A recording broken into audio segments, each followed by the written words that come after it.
I was at the Westfield Mall in Los Angeles, just browsing through some clothes at a high-end boutique. It was a quiet weekday afternoon, and the store wasn't crowded. I picked out a few items and made my way to the fitting rooms at the back of the store. As I stepped inside, the atmosphere felt off.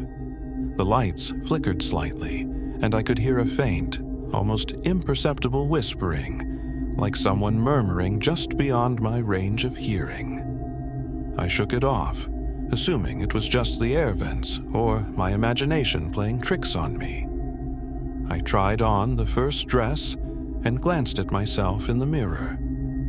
That's when I saw it. A dark silhouette was standing just behind the thin curtain of my dressing room. Not a store worker, not another customer, just a shape, completely black, motionless. My breath caught in my throat. My body went cold. I slowly turned my head, expecting to see someone standing there.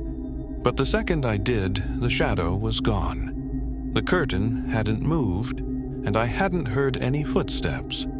Heart pounding, I threw on my clothes, grabbed my things, and rushed out of the fitting room. I told the cashier about what happened, and she paled. "You're not the first to say that," she whispered. "A woman disappeared from this store years ago. Some say she's still here. I never went back to that store again."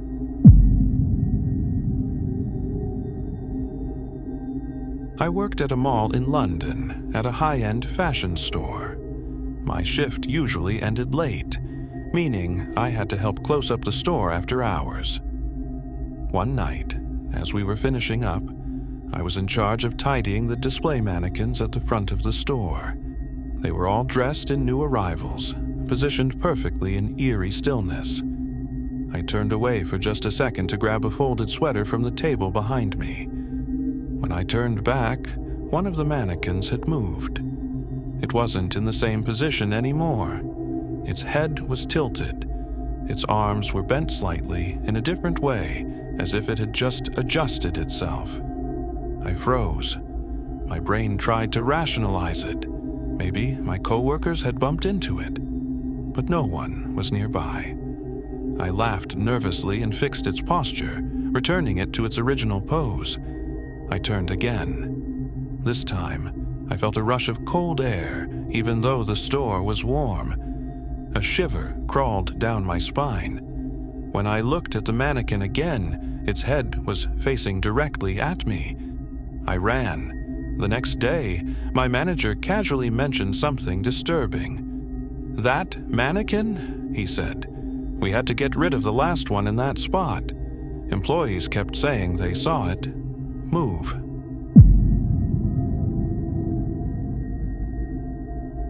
A few years ago, I worked at the information desk in a mall in Chicago. It was a normal job except for the occasional weird customers. But one experience still haunts me. It was around 9:45 p.m., just before closing. The mall was almost empty, except for a few last-minute shoppers. That's when I noticed a little girl standing alone near the food court.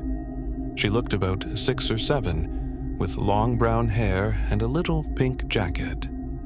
She wasn't crying or panicked, just standing there, staring at me. I walked over. "Hey, sweetie, are you lost? Where's your mom or dad?" She just tilted her head and smiled. A weird, knowing smile. "I can't find them," she said softly. Her voice echoed strangely in the empty mall. I took her to the security office where they checked the cameras. That's when things got terrifying. The footage showed me walking toward the food court, but there was no little girl. I was talking to nothing. My blood ran cold. I turned to look at the girl, but the chair she'd been sitting in was empty. I never saw her again. But to this day, mall employees still talk about the girl in the pink jacket, the child who never left.